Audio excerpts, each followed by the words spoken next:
One. Hello, Dwight. How are you?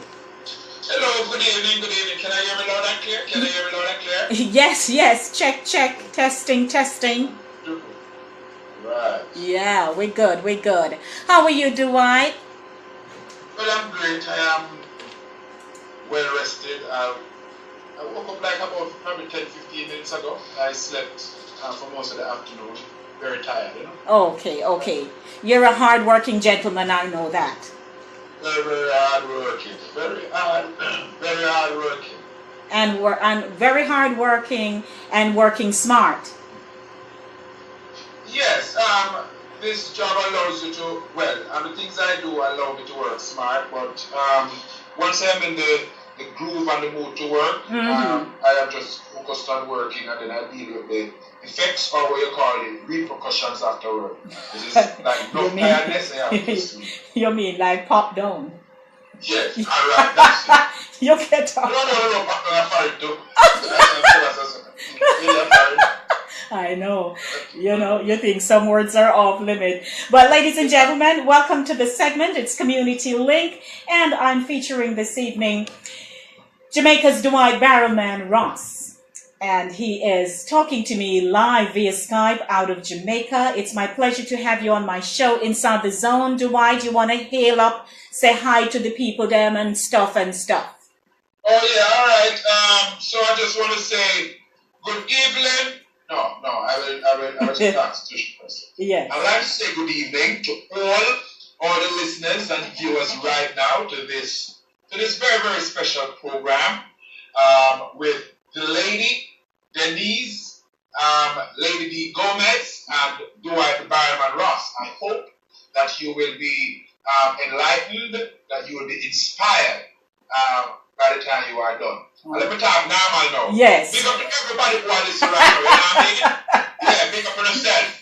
Thanks for joining in, and That's the Dwight I have seen. And okay. Yes, and that's the Dwight a lot of us like. Ladies and gentlemen, Dwight hails from the parish of St. Catherine.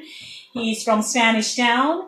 And he's a creative, spontaneous, thoughtful individual who possesses a dynamic and captivatingly warm personality. And need I go any further, Dwight? We're just going to go as the flow happens, right?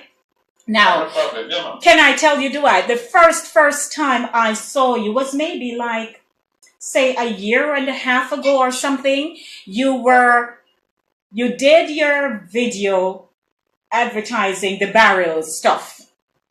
In addition, yes, that was my first time I saw you. And I said to myself, I found it funny because one, you were, building the brand. So you were telling them how to send out the barrel and all that kind of stuff.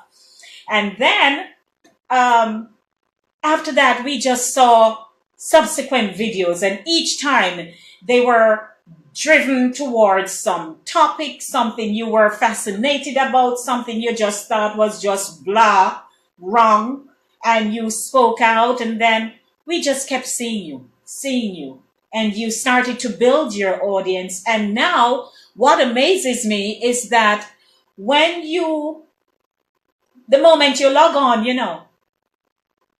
Dwight, it's almost like a volcanic eruption kind of thing. You just see numbers start rise so till it get up to 100 and odd. And I'm like, isn't that amazing? I want to meet this gentleman. But I told my aunt that, I'm going to reach out to Dwight. So I happened to tell her this afternoon. I told her, Dwight, I hope she's listening, because she just can't get over the Dwight that she remembered when you were much younger. But that aside, that's my intro for you. Tell me, how is Yard? Tell me, how Dwight doing? Tell me the impact that you think some of the headlines that we are reading that frighten us out of our wits here in New York, in addition to you being a man of God, all the accolades I just mentioned, the busy things you're doing, and you're young. I know you're not 15, but, you're youngish. I'm just 40, you know what I mean? And they say that life begins at 40. True. So I'm like, like zero right now, you know what I mean? All right. I am like starting fresh. Yeah. And I'm presently living in a new dispensation of my life, because 2016 was a very pivotal and important year for me. So I am now living in a brand new phase. But let me back up a bit, because you asked a number of questions. I don't know which one to touch first. But Dwight Ross is very difficult to describe me, because I am, other than to say that I'm very organic, I can be very thoughtful. I'm very analytical in my thought process. And I am not cliche in my approach to any matter. I get bored easily. So it's like I constantly challenge my level of creativity, and I constantly challenge my various angles of perspective. I try not to see things one way. I try to appreciate as much other sides of stories, but I am grounded and guided by some principles, right, that assists how I think about any particular topic. You know what I'm saying? And right now, I must take the opportunity to big up my wife, Lady Ross. She's now listening. Oh, beautiful. Yes. Exactly. Hi, Mrs. Ross. How are you? I'm sure that she's fine. Yes. Yes. Yeah. So that is Dwight Ross in a nutshell. My mind works a particular way. My mind works in a very strange way to a lot of people. My level of creativity is what amazes me the most, and my giftedness, and that I give all glory and accolades to God. Because as much as a lot of persons may recognize that I am very talented and I'm very creative, for the most part, I take all of that for granted because it just happens. It's not something that I rehearse. It's not something that I conjure up. It's not something that I put a lot of thought into. You will see me 2 minutes, 10 seconds, 15 seconds before I step on a stage or step before a group of people. And you ask me what I'm going to say, and I tell you I don't know. Right. And I really don't know. Until I have that microphone in my hand, and I step out in front of the people, a whole new world opens up. And my brain and my mind just begins to work. And then everybody else, including myself, enjoy the moment. Because all that they are experiencing, I am experiencing it too at the same time. Right, so it's all spontaneous. All spontaneous, you know what I mean? But it is guided along certain principles. So I don't go lewd. I don't get raunchy. You know what I mean? Everything I do is clean and family, because I am just guided by whatever I put out there in public. Yes. Is a direct representation of whose I am, which is God. Who I am, right? I am a child of God. I am the husband of a beautiful wife, and I grew up a particular way with Christian principles and all that sort of stuff. The Jamaican cultural norms. So I am guided by all those things subliminally. Right. So they just operate all by themselves once I am in motion. So I don't think about it. You don't think about it. Right, but on the other side now, when I am off stage, not in the limelight, I am a very quiet person. Yes. Yes. I spend most of my time by myself. Literally by myself. I don't get caught up any at all in the hype of what I do. Because I don't see what I do how people see it. Right. I just see it as just being normal and ordinary and just being me. We just go eat, we just go out and do something. turn on the camera and say something, turn on the microphone and say something, and when we done say that's it, I'm gonna come back to just be me again. Yes, yes. Right? It is actually other persons who find it quite interesting, who find it quite funny. Sometimes I don't find it funny. You know what I mean? It's just when we talk, it's just the way when we express myself and the energy when I have and this other stuff there. That is how it is. You know what I'm saying? So I'm very quiet, very reserved, very laid back. If I can stay home and sleep like 24 hours a day, 7 days a week, and still pay my bills, and still do a lot of things, I would do it in a second. Of course. Of course. Just love relax. You love to relax.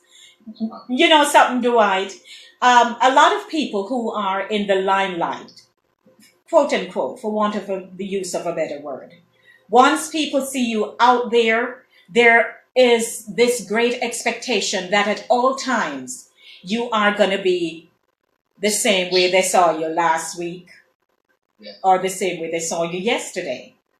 And that is why I guess you have taken on this persona that, you know what, let me not rehearse. Let me just come as myself, just raw and ready to go. And because of that, spontaneously, you're able to just tap into your audience. I'm sure you censor them at any given time because, you know, audience, they vary. So, you know, you really have that down pat. Now, where do you attend church? Tell me what church you go to. All right. I am a member of the Church of God of Prophecy, 25 Nugent Street in Spanish Town. That's my former pastor. Oh, okay. That was a church I baptized in in the early 1990s. I've been going there from the 80s when I was a child. The first church I went to was the Church of God of Nazarene on Marchpen Road. And then I went to Church of God of Prophecy afterwards. Okay. I still visit other churches and so on. You know, because different churches give you a different vibe and energy sometimes, and different material. That's true. You know what I'm saying? Yeah. Everybody don't do the same food. You know what I mean? Some do seasonal, some do raw, some do curry, some do so on. You know what I mean? Right. So that is basically it. But the root of my spirituality is my direct relationship with God that I seek to foster every day or as often as I can to different degrees. Some days I pray more than some days I read the Bible more than some days I don't read the Bible, some days I one little prayer I get to squeeze in. Right. But the foundation of my Christian beliefs or spiritual life has to do with my direct relationship with God. Yes. And reading His Word and getting His guidance from different sources through which I get guidance. Right. Now, tell me something, because I know you hang out on a Friday morning with the RGR group. Right, a Fame FM. A Fame. Tell me, because I have watched it, you know. I see you all in action and I'm like, you know, what a bunch of men just having fun. And you all seem to gel well together. So tell me a little bit about that. All right. I used to be a part of the cast of Full House Fridays. I recently changed direction. But I'm still a part of the Fame family. I'm still a part of the RGR Communications Group, but no longer on Full House Fridays. Okay.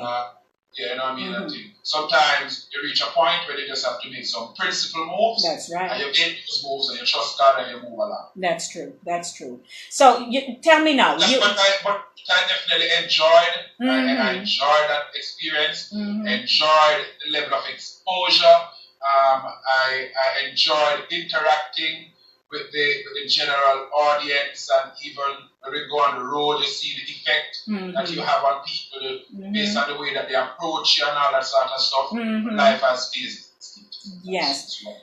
Ladies and gentlemen, are you just joining me? Welcome to the show Inside the Zone. I'm your host, Lady D. It's Linkage Radio 101.5 FM, 104.5 FM, and TouchFM Radio 105.7 in the Bronx. They have joined me at this time. So we are all over the place here now, Dwight. I want to know, yesterday morning I tuned in. Yesterday was Wednesday. Tuned in. And Dwight, I'm not lying. You literally, as we use the term, drop some music there. Songs I have not heard since I was a child. And I had to say, this is the flingy back days of the tambourine. It was just good. And people were just, making their comments and requesting songs. And, of course, you stick to your program. So they couldn't tell you to do what when you weren't ready. But I find that they look forward to you. And granted, you're passive. Once you're done, you lay back a bit and you just want to unwind. But when you're there and talking to them and they really feel like they're a part of the show and, they just can't help themselves. And you see people just sharing, wanting everybody to see. Because I share on my page and say, I want to watch Dwight doing his thing. There are times when you find people are getting to a certain level, recognition and so on. And then before you know it, they're not too sure how to navigate their way, Dwight. But you have a foundation. It not taking you now on your head, get high and all them kind of stuff. How do you speak to my audience here in New York? Because while you're playing your gospel, and there's still a lot of fun, there are times now when you pop out a video on us and you talk about the crime and stuff, which I want us to just talk about, because you're not no journalist nor not like that, but you live there. And we are very concerned here about what's going on. So in a nutshell, let's talk. All right. Which part do you want to start? Give me the crime first. Like we just take. Yeah. Okay. The crime situation in Jamaica is almost a cultural situation. Mm-hmm. Or should I say the crime situation is a dynamic situation. And I can look at it broadly. Mm-hmm. That, in every country, in every space, you have these kind of different elements coming together or not coming together, and they result in a particular set of outcomes. Right. Now, anywhere where there is poverty to a certain level and a level of hopelessness, a lack of opportunities for people with a lot of energy, you find that those energies have to be used up in various ways. Right. So the crime situation in Jamaica, it is the areas where it happens and in the settings in which it happens, there is it is almost like a cultural thing. Mm-hmm. There's so much things that happen in that space. And when we're talking about crime now, it is the manifested crime or the murders and whatever. Whatever, right. But straight across the entire society, there are different levels of criminal activity and all that sort of stuff. Mm-hmm. But as far as the killings and all that thing is concerned, it is just a grave situation now. Yes, it is. It has gotten to a stage where you cannot ignore that it exists and that the rate at which it is increasing and the level of intensity and those involved, it is very frightening. And thing. And the despondent part about it is that the systems that are supposed to provide support and to be the agencies of change or to impact the situation to a point where it can be reduced, those setups are very inadequate. There is not a lot of resources that go into it.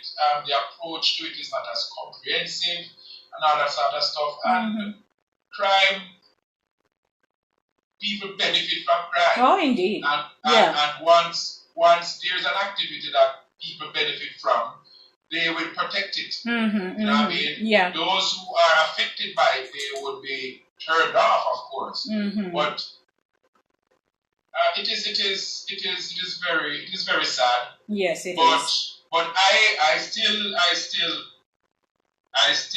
maintain that what you see go out there in the mass media and which trickles overseas is not the full picture.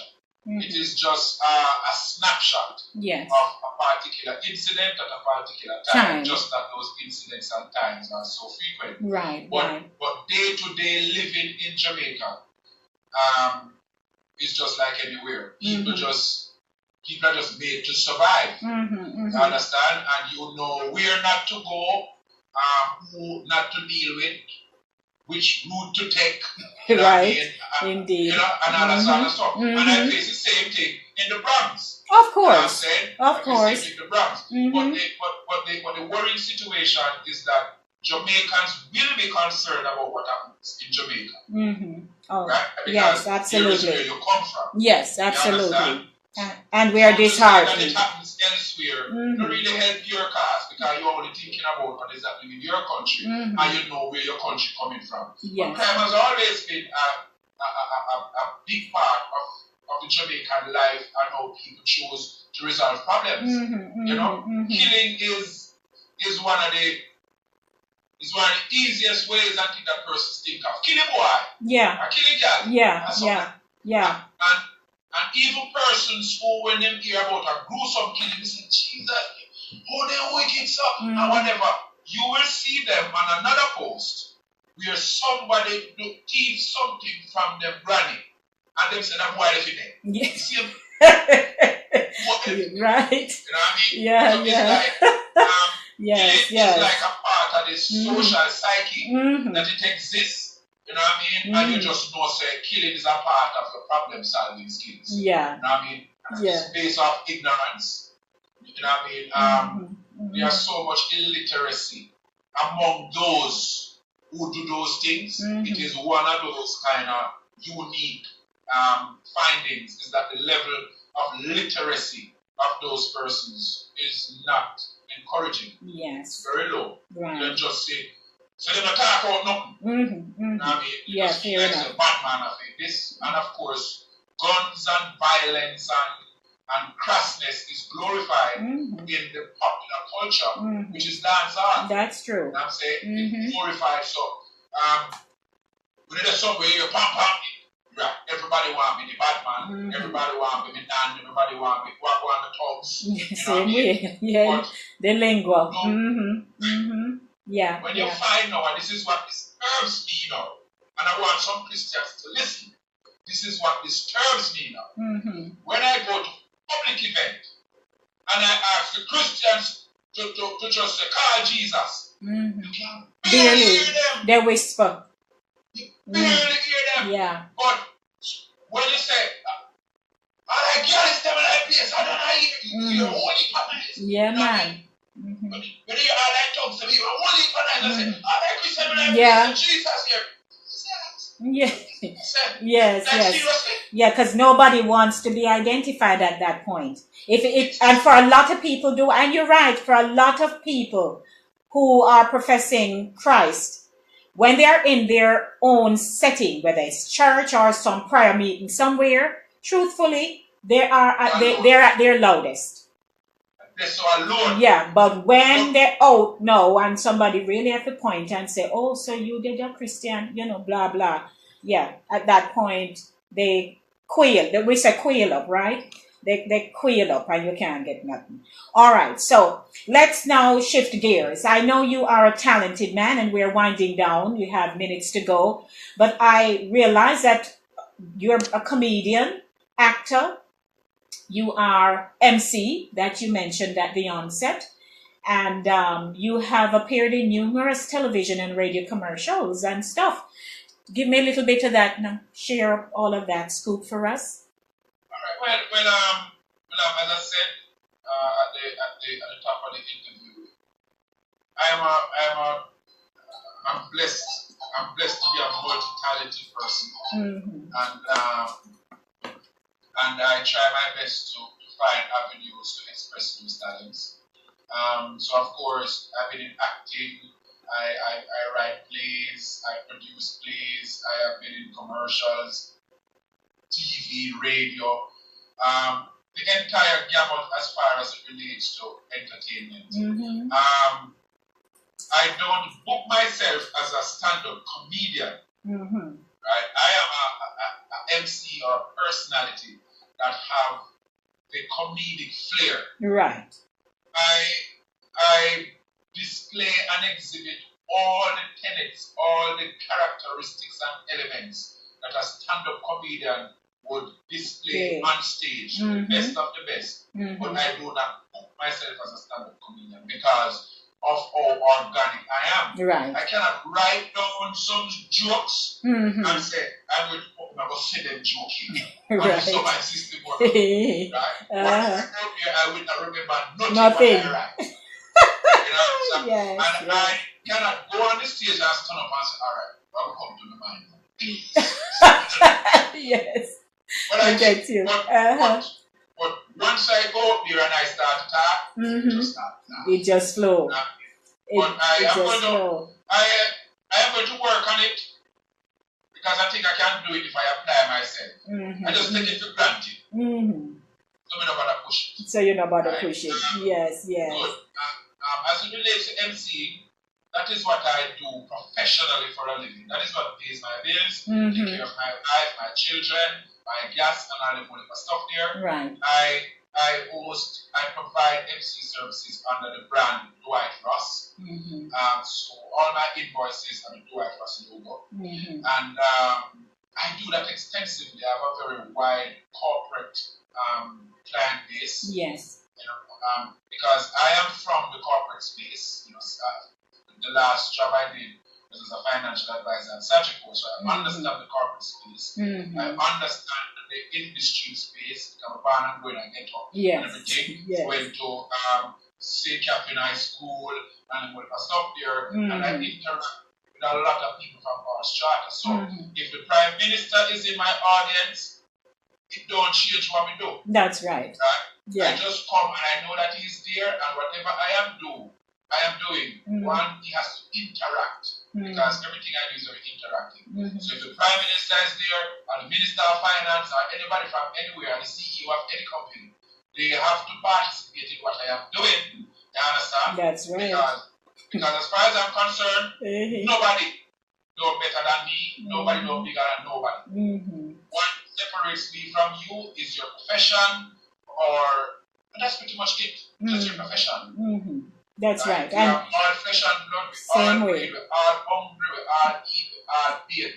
So I know the Prime Minister greater than me.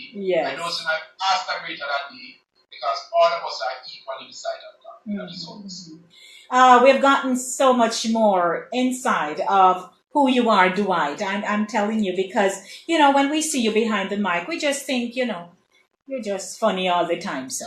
But, now we're knowing, no, so. There is another side to you. There's a professional side to you. There's a comedic side to you. And there is the principled side and the grounded by the Christian principles that you have, which keeps us, because if we're not careful, you can get sidetracked and go overboard. That's husband side. And how could I know, Lady D? How could you leave that out? And the husband side. So I really am so thankful that you said yes, you would come and chat up with me a little bit, so that my audience here in New York can, get a chance to hear you, because we see your videos, but that's it. Other than the people who you're friends with on the great Facebook social media, Yeah. But you are doing a great thing in Jamaica, and people like you. And then there are perhaps those who fall in a certain category to the left of that, but that's okay. No, you keep I see we. Yes, you still need them. So what some of them? So we have about 4 minutes. What you want to wrap up with for me? Something spontaneous. All right, good. Well, I would like to touch on this very sensitive topic there are a lot of killings. There have been a lot of instances of men who kill their exes or their partners who they don't want to be with them anymore, right, and all that sort of stuff. And it worries me because I believe that a lot of our men are not aware of their real purpose in a woman's life. And I'm saying, and they are going against the grain. I believe that the devil is really doing a very active work on the men in our society. They have lost their way. Yes. And when you see situations where the protector is killing those that he should be protecting. You know that we're having a serious problem. And I thank God very much for blessing me with a wife. A lot of persons don't like when I talk about my wife, but I will talk about my wife and talk about marriage and all that sort of stuff, because marriage is that entity that best is similar to the relationship that Christ has with his church, with his people. And I'm saying, and once there is a successful marriage going on, it means that there is a good relationship going on with God. You understand what I'm saying? And I would just like to encourage our men to seek to find out what is your purpose on this earth, what is your purpose as a husband, what is your purpose in the life of your children, in the life of society, and for women to understand what value they possess. You know what I mean? Yeah, you're right.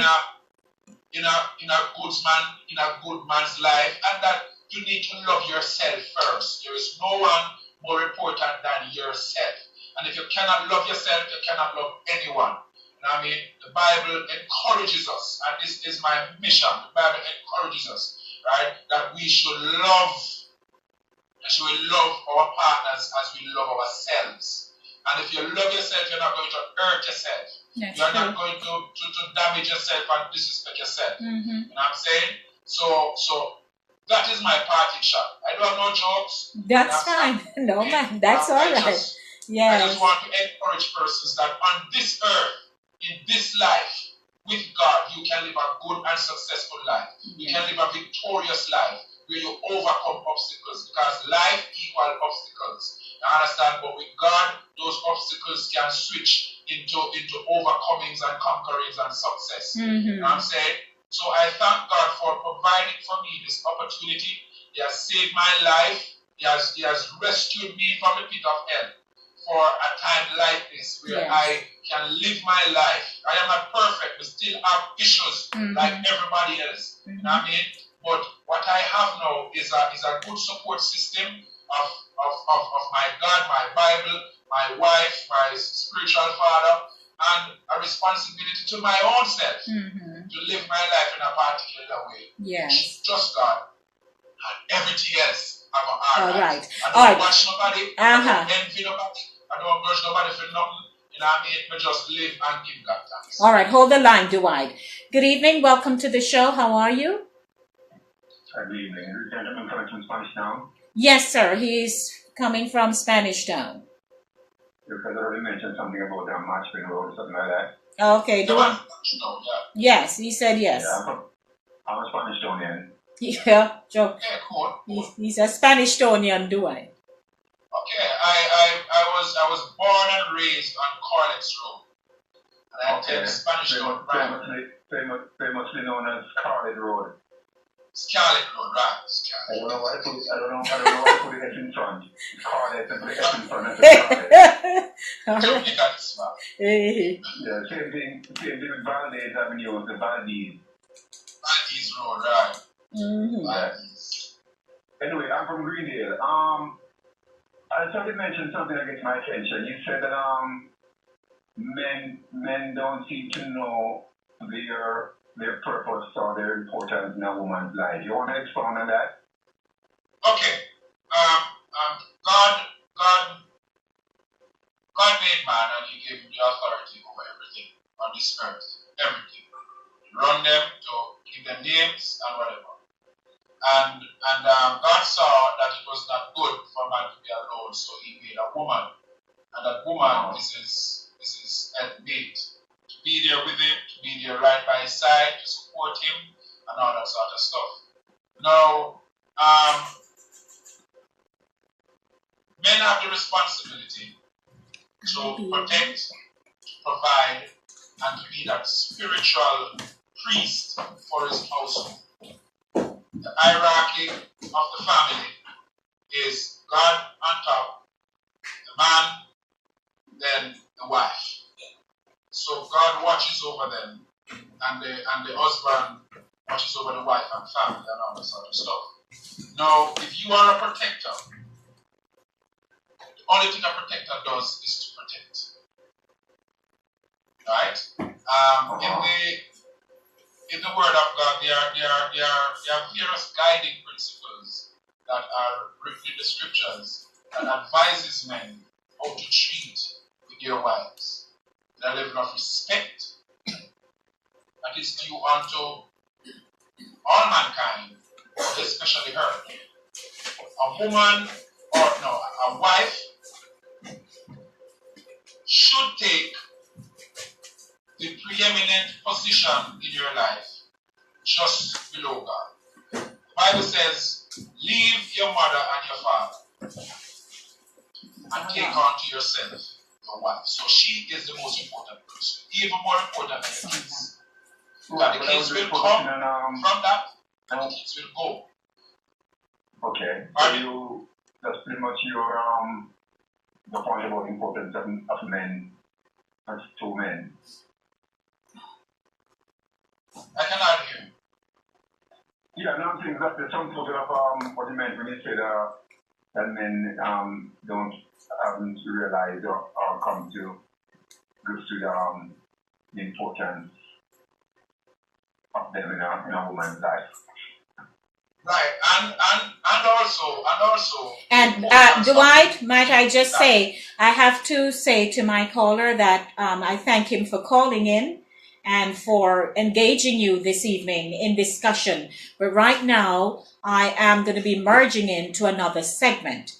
So, yes, we're going to have to break at this time. So, thank you, DL, for calling in. And Dwight, I had a great chat with you. Thank you. Thank you for being on show with me this evening and for really sharing your heart and wrapping it up in such a powerful way. And I hope that the men are listening. Well, I hope so, and that they are trying to learn. Yes, that's what it is. And we're from a very interesting culture. We are coming from so many variables in terms of principles, what we were taught, and from history, and it's a myriad of things why to date some people are still manifesting the things that they do. Yeah. But we know that the blood of Jesus is able to do Christ, all of that can change. And if you can't work with me, you can't work with anybody. There you go. I'm sure you're not the worst sinner that the Lord had.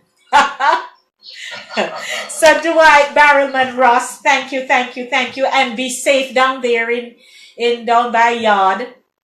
I'm safe anywhere, as long as Christ is with me. Anywhere we're there, I am safe. I just don't walk into no trouble. That's right. Thank you, Dwight, and I appreciate your time, and say hi to your wife for me. You say she's listening. So, Mrs. Ross, all the best, and keep taking care of Dwight for us. Thank you for inviting me, and good night to your listeners. Thank you, Dwight Ross. Ladies and gentlemen, that's a wrap for the segment this evening, Community Link. My guest, Dwight Barrelman Ross, live from Jamaica, West Indies. And I tell you something, Dwight, he knows what he's about. And, we just have to keep praying for him so that, he will maintain his standard and all will be well.